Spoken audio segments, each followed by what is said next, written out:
मुस्कान आपकी हमारे लिए सम्मान है। आपका मार्गदर्शन ही हमारे लिए सम्मान है। बड़े नसीब वाले हैं हम, बड़े नसीब वाले हैं हम, जो आप सब हमारे मेहमान हैं। बिंजવામાં નડતર જેવું લાગે છે, સરી સુખતા ભક્તર જેવું લાગે છે। એક પક્ષીએ મારા કાનમાં આવીને કહ્યું, ચાલ ઉડી જઈએ, આજે લાયન્સ કોલેજમાં કંઈક અવસર જેવું લાગે છે। વિદ્યાર્થી ભાઈ બહેનો, હું દીકરી ઘરની દીવડી અથવા દીકરી વહાલનો દરિયો, જેના વિશે કંઈ પણ બોલું તમે ધ્યાનથી સાંભળો એવી નમ્ર વિનંતી છે। પ્રાચીનતાથી આપણને જાણવા તો મળે છે કે દીકરાને વધારે મહત્વ આપવામાં આવે છે, જ્યારે દીકરીને તો સાપનો ભારો, પારકી ધાપણ અને માથાનો બોજ ગણવામાં આવે છે। ખરેખર દીકરી માથાનો બોજ નથી, પણ તમારા ઘરના આંગણાના તુલસીનો ક્યારો છે, ક્યારો। દીકરા દીકરી વચ્ચે ક્યારે ભેદભાવ રાખવો જોઈએ નહીં। દીકરો દીકરી એક સમાન ગણવા જોઈએ। એવું માનવામાં આવે છે કે દીકરો તો લગ્ન ન થાય ને ત્યાં સુધી જ માતા પિતાનો રહે છે, જ્યારે દીકરી તો માતા પિતાની આજીવન સેવા કરે છે, આજીવન સેવા કરે છે। પિતાના કાળજાનો કટકો છે દીકરી, પિતાના કાળજાનો કટકો છે દીકરી। સ્નેહ મમતાને છલકાતો ગળો એટલે દીકરી માતા પિતાના સંસ્કારનું સિંચન કરે, પોતાના મા બાપનું નામ બનાવે, એ દીકરી છે। દીકરીના તોલે તો કોઈ ના આવે, કોઈ દીકરી અને ગાય દોરે તે જાય, તે રીતે દીકરીને આપણે સન્માન માન આપવું જોઈએ। આઝાદી પહેલાની વાત કરું તો દીકરીને તો નરકની ખીણ કહેવામાં આવતી હતી। શું કહેવામાં આવતી? દીકરીને તો નરકની ખીણ માનવામાં આવતી હતી। એને કોઈ સ્વતંત્ર આપવામાં ના આવતા। ઘરની દિવાલોમાં બસ તારે તો ઘરનું જ કામ કરવાનું અને ઘરની અંદર રહેવાનું, તને તો કોઈ જાતની સ્વતંત્રતા મળતી નથી, કેમ કે બધું કામ તો ભાઈ જ કરે। દીકરીને તો ખાલી ઘરની જવાબદારી અપાય છે અને ઘરની બહાર નીકળવામાં દેતી નથી। જ્યારે ગાંધીજી, રાજા રામમોહન રાય જેવા મહાન સુધારકો આયા અને આઝાદીની લડતમાં દીકરીને પ્રેરણા આપવામાં આવી, ત્યારથી દીકરીઓ પોતાના જીવનમાં આગળ વધવા લાગી અને ઉત્તરોત્તર પ્રગતિ કરવામાં આવી। એક દીકરી 8 વર્ષની જતી હતી, રોજ જાય અને એક બાબાએ પ્રશ્ન પૂછ્યો કે બેટા તું આમ રોજ જાય છે, આમ કેમ નીચું તાકીને જાય છે?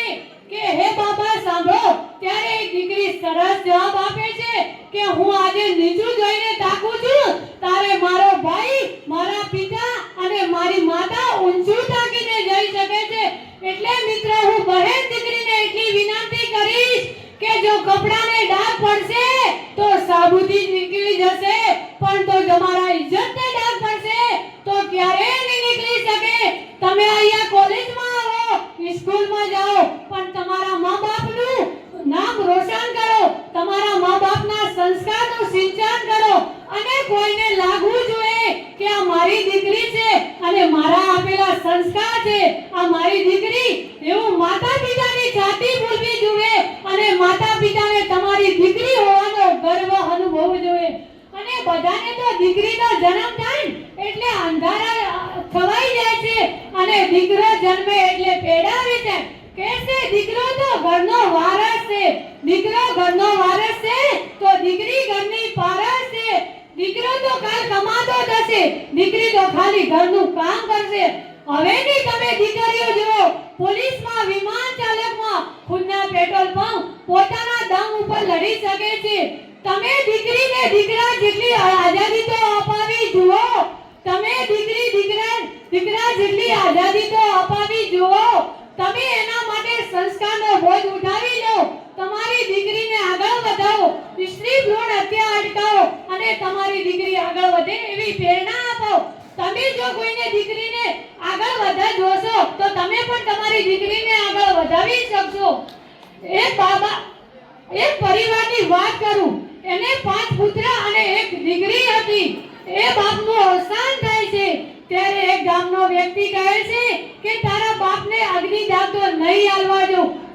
તારા બાપના 7 લાખ રૂપિયા દેવું છે મારે. જો આ દેવું તમે 5 પુત્રો થઈને નહીં ભરો તો હું અગ્નિદાન આપવામાં નહીં દઉં.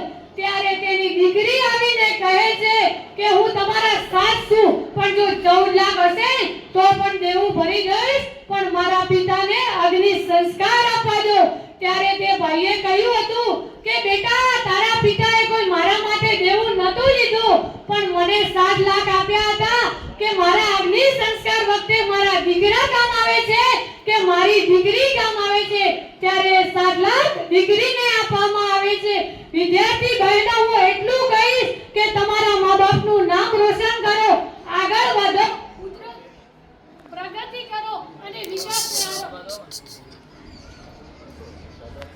દીકરી ઘરની પારસ છે, દીકરો વંશ છે તો દીકરી અંશ છે, દીકરો ભાગ્ય છે તો દીકરી સૌભાગ્ય છે, દીકરો પ્રેમ છે તો દીકરી પૂજા છે, દીકરો ગીત છે તો દીકરી સંગીત છે, દીકરો संस्कारी છે તો દીકરી संस्कृति છે.